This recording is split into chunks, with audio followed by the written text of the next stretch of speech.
So hello, Radhi. Hi. Thanks so much for having me. It's a pleasure. So it is a pleasure. I've been dying to talk to you because I found your journey particularly interesting myself.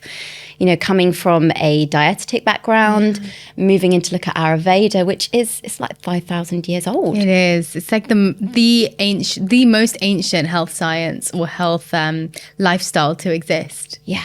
That blows my mind in emphasis that we're still referencing something, but how incredibly empowering it is. So let's start at the very beginning for Radhi. You're from the UK. I am. Born and raised. Yeah.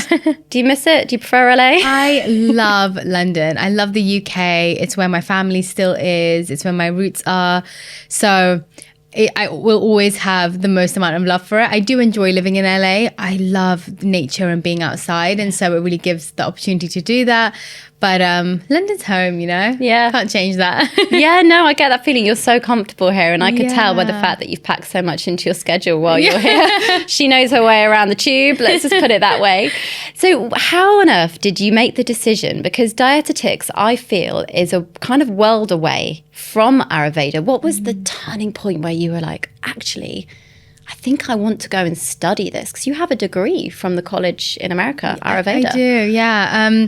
So I loved studying nutrition and dietetics. I thought it was such an incredible way to really learn about food and how it affects the body. And I really learned so much from that. But what I did notice was I still felt like something was missing. And one of those things was, you know, I believe that we are all individuals. And the problem was when I was doing like clinics and when I was working as a dietitian, I felt like I had to say the same thing to everybody. And although I totally appreciate, you know, what I learned, and I'm so grateful for it, and so grateful for conventional medicine and what we do, I did feel like there was a misalignment between what I wanted to share with people and what I kind of had to. And so Ayurveda, when I came across it, when I moved to New York, and then I had I came across this teacher, incredible teacher called Divya. She's got an Ayurvedic restaurant in New York. And when I heard her speak about Ayurveda, it was like a light bulb went off. I was like, this sounds like a place feels like home. That felt like home for my health. Yeah. And I think it was because of how individual it was. It was not one size fits all. It wasn't you eat that salad, I eat that salad. It's going to make us both feel amazing. You know, it was so much based on, it's not about putting your health into other people's hands. It's about how do you empower a person through this knowledge to understand their health, their body, what they need for themselves.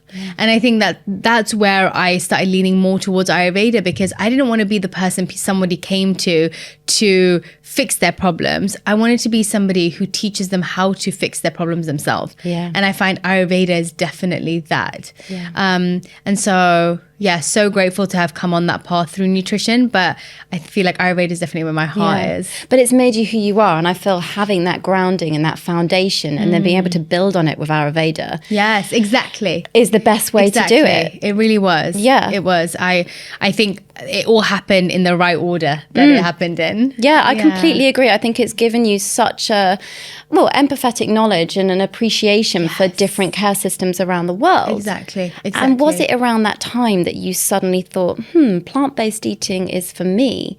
Was that around the time you moved into Ayurveda, or has that been a family tradition for years? So I was born and raised a vegetarian. My grandma was a vegetarian. Her grandparents were vegetarian. Like, it was just, I feel like it's in my bloodline. I don't know whether my family, I don't know how far back I would go for them to have been vegetarians.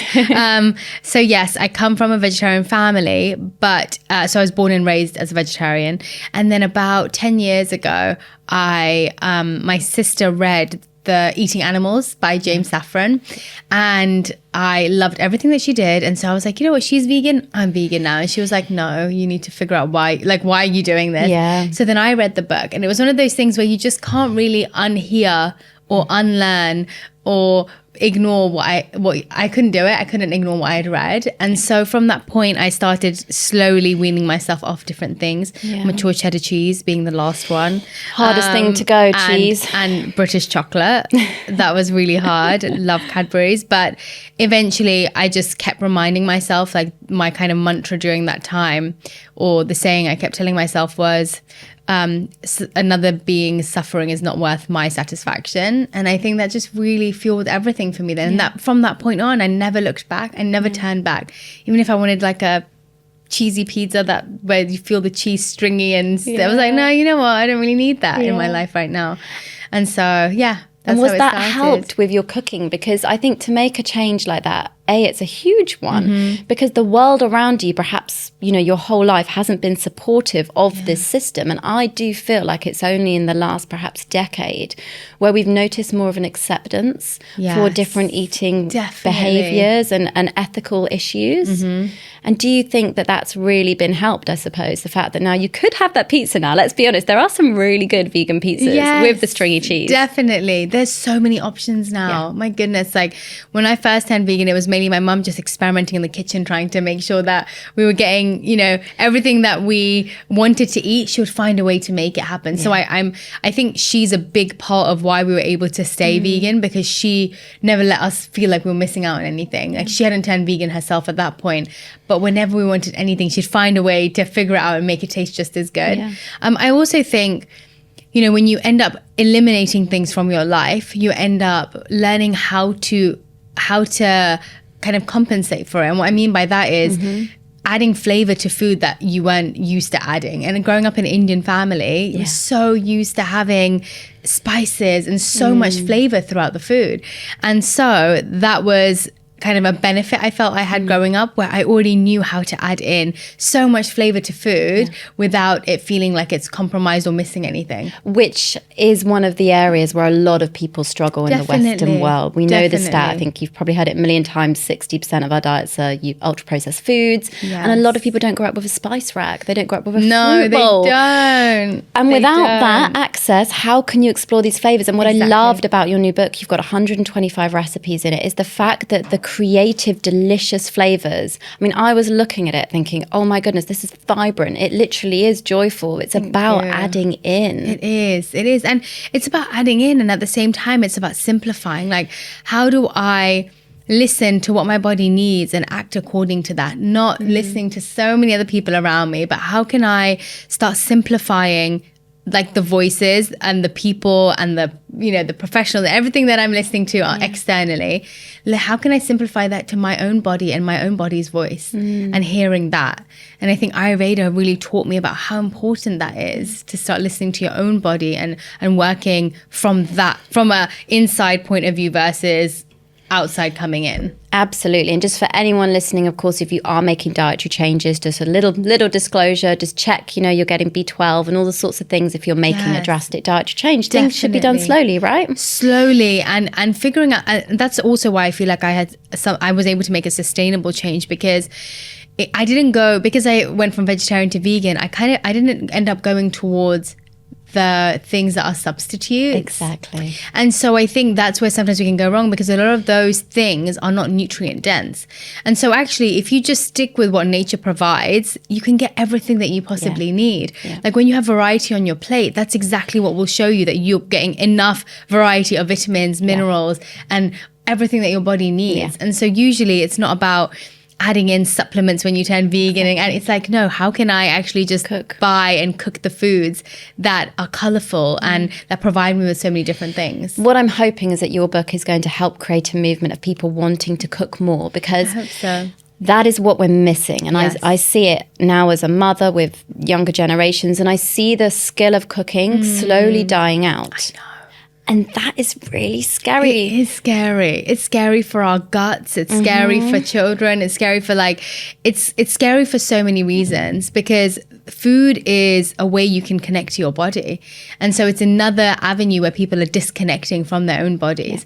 And not only that, to know what exactly is going into your body is so important. But then also eating homemade food from a young age, also so important. Like for your microbiome, for everything, like the way that your gut strengthens as you grow old and as you get older, it all starts from when you're a child, and then trying to rebuild that when you're older can get really difficult. So you would say that, I mean, from an observation as an outside person, your family played a really crucial role actually in integrating you into the kitchen. Yes. With the belief and the, I would say, respect for food, which is something also, the gratitude that, wow, we've got access to this incredible amount of produce. How lucky are we? Let's make something beautiful. Is that the type of attitude? Definitely. I think that how I grew up with my mum cooking homemade meals for breakfast, lunch and dinner, even though she had a full-time job. I've spoken about this so much, but so hard. I think about it all the time. It was my normality.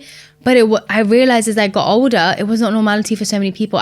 One of my best friends from university actually sent me a really beautiful text the other day, and she had just received my book.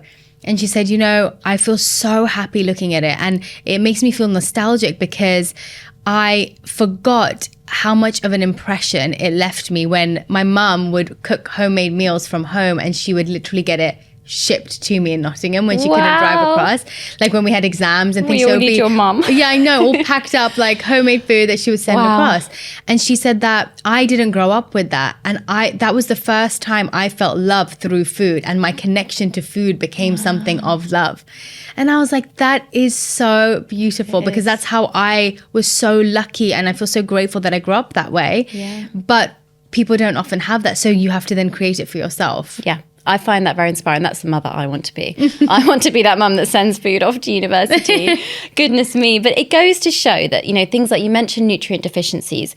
Let's take your delicious 3-bean chili, which I made the other night. Not chili, curry, correctly, but lots of lovely, delicious spices within. If you take beans and pulses, they are a source of iron. If you combine them with the tomatoes or vitamin C, you get iron absorption. And I think we are lacking a basis of nutritional knowledge, which is why...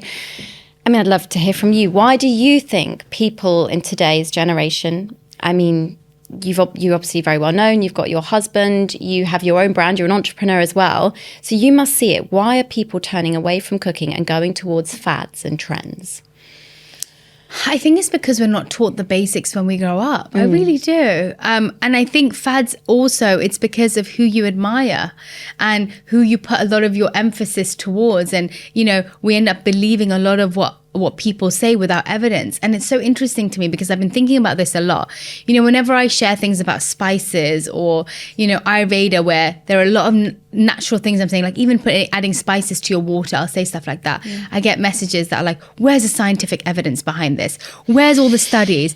And then I think about how a lot of the things that we actually end up doing, even the ones with studies sometimes, don't you remember back in the day, cigarettes were told that they were good for you? And then don't you remember when they told us that coconut oil was, and then it wasn't, and then avocados were, and then they weren't, and then they're just so alcohol was drink as much as you want and it was fine, and now it's not. There's oils, now it's everything, plant milks, you name it. And I just think that even the things with the scientific evidence, which I'm not saying isn't necessary, but even the things with evidence, we don't even know how that evidence has been collected or who it's been collected for. And so when you're sharing things that actually can have, that seem woo-woo in inverted commas, because the fact is Ayurveda hasn't had much funding, but it's 5,000-year-old traditions, 5,000 years worth of people who have tried and tested. And by the way, with no financial incentive. So I always think about this. My grandma shared a lot of this stuff with me growing up. I grew up with a lot of these practices, a lot of the rituals, wisdoms, and a lot of the wisdom, a lot of the spices that I use, the medicinal benefits, and why I'm using them is because when I would have a cough or a cold, my grandma would put specific spices and warm it in milk or in water, and that's what I would drink. I wouldn't take a paracetamol. You have your milk, the bedtime moo milks. I saw that's beautiful. Yeah, is that from your nan? No, those ones aren't. But like there are so many spice drinks and things that my grandma would do.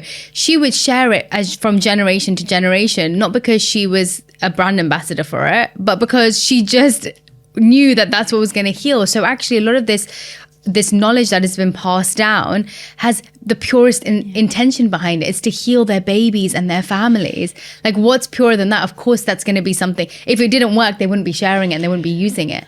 Yeah. And so I think that there's one part which is listening to your body, which we've honestly been told from a young age. Listen to your teachers, whatever they say you should do. Listen to your doctors, whatever they say you should do. Whenever you're feeling anything, find an external source to tell you what to do. And so I think what a lot of the messaging needs to change a little bit of listen to your body first and then seek advice externally. Yeah. Don't go for that as the first line. It's really complicated. Yeah. When you break it down, the context and the nuance, and how do people don't know how to listen to their bodies anymore because we're so tuned out. And I do see it. I see it in my kids just anecdotally. I see the intuitive eating that they possess, the ability to see foods as neutral items and not favor just the societal favoured items. They would eat anything if you put it on the plate. Yeah. And then they go to school. I haven't got that yet, but I've got that coming soon. And it's all going to go out the window. Of course. And it goes to show if we were all a bit more in tune with our bodies. And I loved what you said about, look, you don't need to have a study to drink a certain drink you want to drink and feel those benefits for yourself. You can feel and believe what you want to believe. Yes. And I feel like the online world, and I don't know how you navigate it because you've got a significant profile and, you and your husband are high public figures now. And if you look at it, how do you navigate the I call them angry corners on the internet because people are divided into all sorts of camps. Yeah. Can't we just embrace one another and accept and learn and listen? I know. How do I navigate it? Yeah. I navigate it by reminding myself that everybody just has a lot of pain inside of them. And I always see it as, I try to see it as a reflection of how can I change or adapt or share with the best intention. And then I really can't do much about it. And my main thing that I've been telling myself over and over again is if you want people to see you, you can't decide how they see you. Like if I make a choice to be seen online, I cannot choose how that person sees me with what perspective. And so with that choice that I have made to be seen comes with so much. You can't have the good without the bad. If I want to be seen and want to share these things, there's always going to be discrepancies. There's always going to be people who don't agree with you, who just don't like you, don't like the way that you look, don't like the way that you talk. And so I think for me, I always try and make it a reflection back to me rather than trying to fix the other person's perception or view of what I'm doing. Because that can be, that can completely distract you from what your original intention even was when you're focusing on how other people have perceived your intention. You don't think about that. On. It does, doesn't it? I'm trying to think. They think that you think that they think. Exactly. It's just too much. Would you say, as well as a female in business, you've encountered any major challenges there? Obviously, being accepted, or have you ever had imposter syndrome in that type of area? Oh my gosh, definitely. Probably most of my life, to be honest. I think the only thing that I write this in the book that I felt like I was a perpetual student. I never wanted to actually take what I learned and do anything with it. I just wanted to keep learning. And part of me thought maybe I was just, part of me thought maybe it's just because I loved learning, and I realized actually I was hiding behind the learning because I was too scared of going out and doing anything with it just in case I got it wrong. And what helped me to actually share was, one, I don't have to see myself as a teacher just because I'm sharing. I can see myself as a bridge that takes someone from one part of their life to another based on what I have learned. I'm not telling you that I'm an expert, I'm going to save your life. I'm telling you these are the things I have practiced that have helped me. And then hopefully if they help you, it will take you onto your new path. And also I had a teacher who said that when you knowledge that's not shared is useless, because it creates ego in you. Like you end up building and accumulating skills and talents and knowledge. And then what do you do with it? You either harness it within you and believe that you are the owner of it, that you are the person that created it, or we're all part of an ecosystem of learning and sharing, and I help you, you help me, or you help me, I pass it on to that person who pass it on to that person. The ripple effect. It is. And we're all just part of like this insanely beautiful like ecosystem, whether it's nature providing to us providing back to nature. And it's and us providing to each other as humans. I think that that's just part of it, is learning and sharing. And every teacher that we have in our life is so different. Yeah. We have teachers from the moment we're born, in our mothers, our fathers, our sisters, and then the teachers that we have professionally, and then the mentors that we have. Like, how grateful, I see it as a way of being grateful to our teachers by passing it on to other people. It's beautiful. It really does instill, we never stop learning, but we have to enhance that, like you said. And it doesn't mean, I actually get worried when people call themselves an expert. Yeah. I do get worried. Exactly. I'm thinking, never. The more you know, the less you know. And that's how I feel in life. The more I keep studying, the less I feel I know about the world. And the deeper meaning underneath that, with the ripple effect and the fact that we are meant to, as a society, be supporting the planet we live on.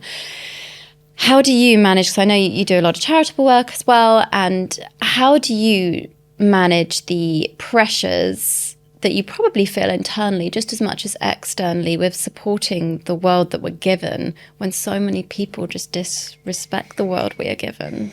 Sorry, explain the question. As in, how do you communicate the message that you have, that you mentioned about a life for a life? Yeah. And getting that bridge across to people that don't see the planet as something we need to respect. I firstly I've learned that when you come from a place of judgment, people feel it straight away. Yeah. And so I believe that you should live how you want others to, and then hopefully if they experience it, they then want to change something too. I think about that in my grandma all the time, like the way that she has lived her life. She inspires me every moment that I'm with her. And I'm not just saying that because the way that she carries herself, her spiritual practices, the way that she eats in such moderation, the way that she is to other people. Like, I have seen her she's 90 years old now. Wow. And since I've known her, every part of her has just been wanting to grow and learn and become better and better in every part of her life. And when you see someone doing that and treating people lovingly, treating people with compassion, you feel energy around you all the time. When you feel someone's genuine intention and you feel someone's deep joy. My grandma has such deep joy, you feel it from a mile away because of all the things she's done in her life, all the practices she has in her life, her spiritual connection. It's so powerful that I believe that when you see someone who is genuinely living a life that they love and practices that they love, you automatically feel attracted to them. And then you're like, wait, I want to do what they're doing, because obviously they're getting so much joy from it, in their mind, in their heart, in their body. And so you just have to live it, and then other people will hopefully want to carry it on. I don't think teaching people, scaring people, judging people, asking them to do it out of fear, out of anger, I think they're all very temporary changes, or people will pretend and have a false presentation of themselves without actually wanting to do the work. Yeah, it's almost like media sensationalist headlines you get that, create a huge negative, because negative news spreads faster than joyful news. That's the thing. But knowing that you've had that strong female foundation, I just think is so inspiring. Yeah. And hopefully to everyone listening, let's talk to our elders more. If you're lucky enough to still have grandparents around, really definitely get it from them. I just don't think, again, that's something that we should be working on for our health as well. Yeah, there's I think it's Daniel Buettner.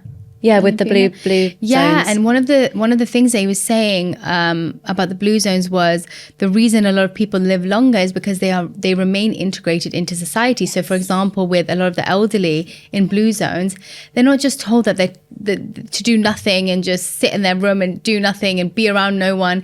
They're given kind of community responsibilities till for as long as they live. Yeah. And so when you feel, and I always think this, like when you keep people feeling like that they are relevant and important, as we all should feel that we have value in the world, it allows you to feel like you should be here and want to contribute and live longer, and makes your life, we all need human connection. Mm-hmm. And I think giving that space to elderly, whether it's asking them for knowledge or trying to reintegrate them into society in the right way, then I think that's a beautiful way to be able to do that. Oh, I couldn't agree more. So questions now, moving on to what has been your biggest barrier or hurdle that you've had to overcome professionally, perhaps in the last few years? Oh, good question. Biggest barrier or hurdle? Honestly, writing the book was a really big milestone for me, because I'm not someone who's very used to finishing things. It's something that I've struggled with a lot in my life. I love starting things and I'm like, yeah, this is amazing. I'm going to do amazing at this. And then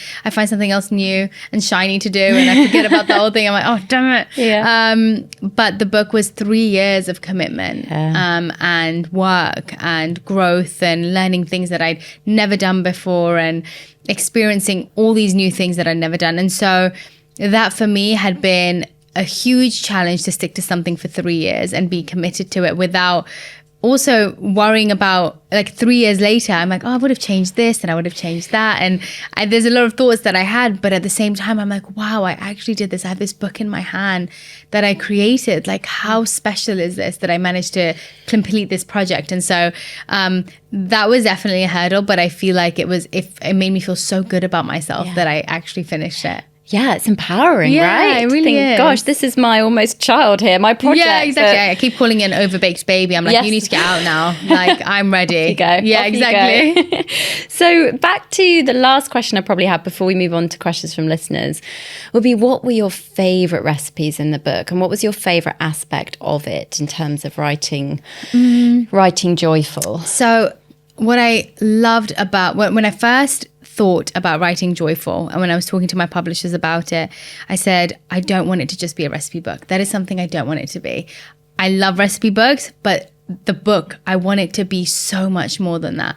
And what's been so beautiful is I've had messages from people and people tagging me saying, I'm just snuggled into bed and I'm reading this book. And I'm like, how beautiful that a recipe book can also be something that you want to snuggle up and read in bed, because there's wellness rituals in there. There's practices. It's so juicy with knowledge, but knowledge that makes you feel good. And so the whole book is about how do you create joy in throughout the day, in little bursts of joy throughout the day. And whether it's the morning when you wake up and doing a breath work that increases oxygen in your body, which naturally makes you feel a little bit happier, or whether it's doing a skincare ritual for yourself because you're a mum of 3 and you don't get any time except for 5 minutes in the morning to give yourself a little bit of love, or whether it's eating food that actually uplifts you, energizes you, and makes you feel good.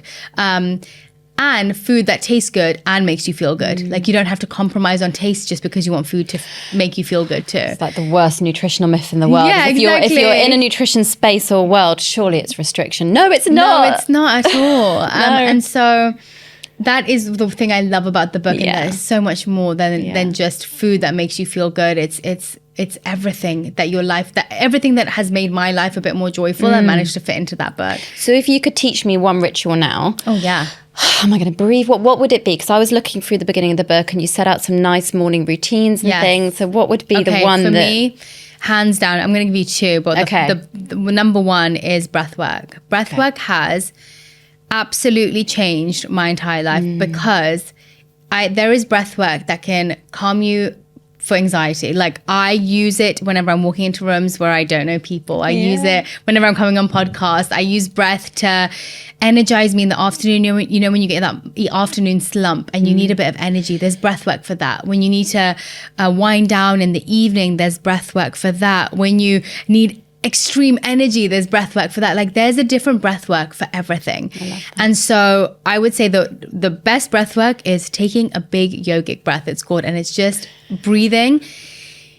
We should do it together. Okay, actually. Go. Because I feel like taking deep breaths is really important. We don't breathe properly. This. I used to be a soprano, so I know about my diaphragmatic breathing. Yes, but I never used to put 2 and 2 together with how good it was for me back then. And I just forgot all about it. Even on the way here, I was feeling a little bit tired and I was just taking deep breaths to increase oxygen into my mind. And I was like, I feel so much better walking into the studio having done that. So it's honestly... So guide me through. Okay, I will guide you through. But I just wanted to say that most of us breathe extremely shallow. We breathe from our chest up. So this breath is all about breathing deep down, not just into your belly, but you imagine the oxygen flowing all the way through your legs, your arms, all the way down to your feet and your extremities. And so we'll start off, you sit comfortably, just start loosening up your body. Excited for this. God, I needed this today, Radhi. I know, me too. Oh my God. Okay. So you're just going to take a deep, big breath in and out. But now, on your next inhale, imagine the breath traveling all the way through. Let's go. Start breathing in through your mouth, your nose, in down through your throat, into your stomach, and then flowing all the way through your legs, your arms, your body. And then when you exhale, imagining all the stagnant air leaving your body, not just stagnant air, but everything that you no longer need, that no longer serves you in your body. Start releasing it through each breath. So I'll keep saying this over and over again. So you keep taking your breath in and out in that same way. As you're breathing in, feel the air move through your entire body. With each breath, when you exhale, imagine all that stagnant air and energy leaving your body, and loosen your shoulders. Move your tongue from the top of your mouth and let it sit. Release all the tension in your back of your neck, in your knees, in your feet. Oh, and wow. with each exhale, you essentially go through your body in that way. So I didn't go through the whole thing, but you essentially move with each breath from the top of your head to the bottom of your feet. Okay. And you go through each body point, channeling air there, and then also relaxing that part of your body. And you don't realize where you're holding tension a lot of the time until you channel the breath to that area. And that took us, under a minute, 30 seconds? And yet it's so simple to put into all of our days. It is. But we just don't.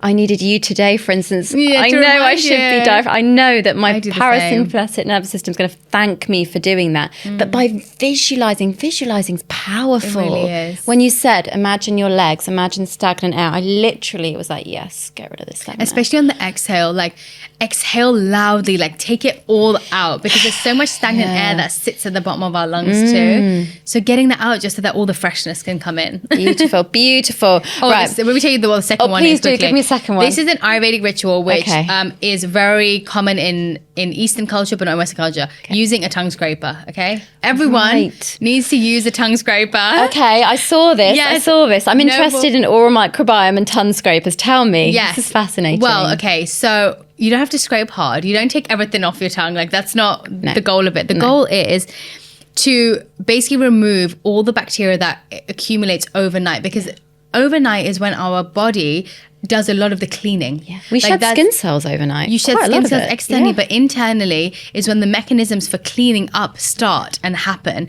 And so it goes through all your organs and all your bodily systems, and your lymphatic system collects all of that gunk that your body no longer needs, and it takes it out. One of the places is on the top of your tongue. And so one of the key signs of not disease, but when your body is probably not working in the way it should, is a coating on your tongue. And this is Ayurveda. This is an Ayurveda. Amazing, Yes. interesting. So scraping your tongue is so important, because you get rid of all the toxins that have accumulated in your body that have landed on your tongue out in the morning. I do it every morning and every night. Again, it doesn't take away, like... Do you have to buy a tongue scraper? Or can you just do it with like a... No, don't use your toothbrush. No, I was going to say, what do you do with... How do you do it? Tongue scraper. Buy a tongue scraper on Amazon. I'm telling you, you do not know how clean your mouth can feel if you have not used it. Oh, I'm up for anything that's going to help me feel fresher, to be honest, do at the moment. Right, Radhi, I'm taking up all these personal, amazing, wonderful things, but we have questions from our listeners let's do it. for you. We have quite a few. So the first one... Oh, yeah, I meant to ask you that. What's your favourite recipe in the book from Tia? Oh, yes, you did ask me. I did. I forgot as well. My favourite recipe, I can't say my favourite overall, but my favourite recipe right now that I've been making is the Mexican lasagna. Nice. So good, because it's just like layers of just yumminess, but you still get a lot of the vegetables and beans, and it's got a bit of everything. Do you know what I loved as well about the book is that you don't exclude ingredients like sugar. You don't completely, you understand the appreciation and moderation and about enjoyment, but equally not being crazy with it. Exactly. Yeah. Exactly. There's a bit of everything for everyone in that book. Which is fantastic. So Maddie has said, can you share a moment or experience on your journey that made you feel inspired to start sharing the routines and practices?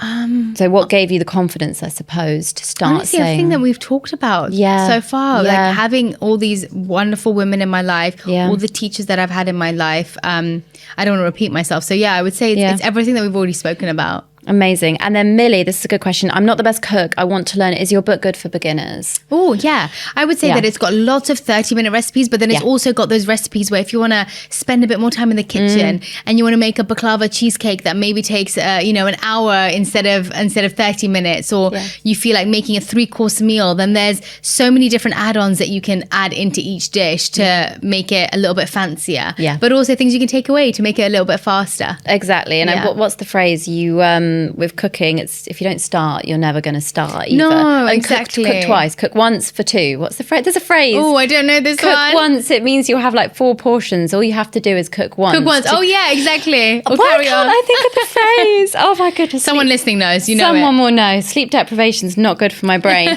And Rachel, this is a good one. She said, how do you align your cooking with your husband? Do you both do it together, or are you like ships in the night? Because I'm assuming that's no, obviously... I don't let him in the kitchen. That's number one. Yeah, he's not. He's got so many great skills. Cooking is just not one of them. And it doesn't have to be. He's happy. Yeah. Like when we got married, we had a rule. He was like, I'll do all the cleaning, you do the cooking. I'm like, that is great. That is brilliant. Yeah, you want to wash dishes? That's wonderful. Yeah. Don't want you in my kitchen. No. He's made like one recipe for me his whole life. It's in the book. It's called Jay's Mexican Rice. Nice. Yeah. It's brilliant. Yeah. But it was a one-hit wonder. Yeah. Bless him. Okay, we move on to our fact or fiction round. Let's do it. Let's go. Let's go. Right, number 1. Eating healthily means giving up all your favorite indulgent treats. Absolute fiction. Fantastic. Spices can be used not just for flavor, but for healing the body daily. Fact. Love it. Vegan and plant-based diets lack essential nutrients. Absolutely not. Fiction. Brilliant. Cooking from scratch is expensive and time-consuming. No, fiction. Brilliant. Achieving a joyful life requires strict dietary restrictions. Absolutely not. And then our skin can be improved through what we eat. Yes, 100%. Guys, fact. Skin is an organ. Like, you can feed your skin. Yeah, absolutely. Vegan meals are bland and boring. Not with few spices. Get yourself a spice box, guys, and fill it up. That's a good birthday or Christmas gift idea. It really is. I love that spice box. Mindfulness and meditation can be a really useful tool to help improve our general well-being.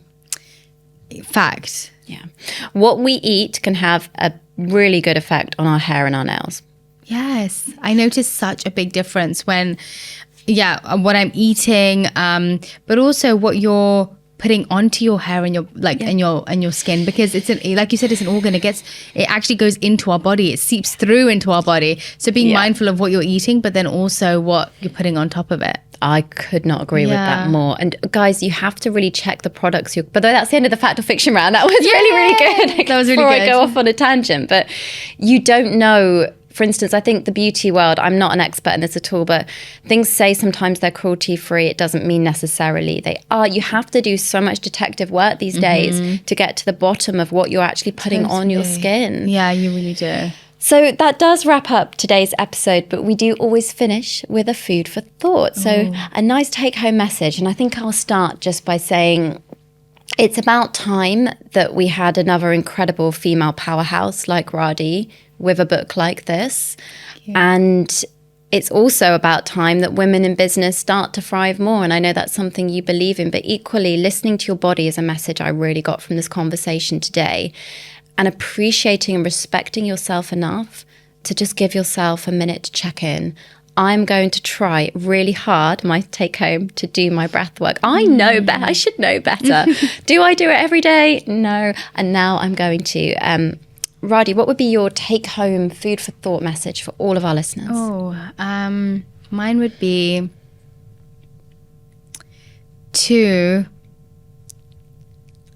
Mine was going to be to tune into your body, but I will start by saying just start observing your body. Like that's what it would be. If you're not used to listening to your body yet, and you feel like you don't know what your body wants or what it needs, start by observing it. And the best way to do that, I started by just journaling, and I don't mean Dear Diary style. I mean looking at the foods that you're eating and then writing down how they're making you feel. And that's such a beautiful way to start listening to your body, by saying, I'm going to watch you and I'm going to start learning and understanding you.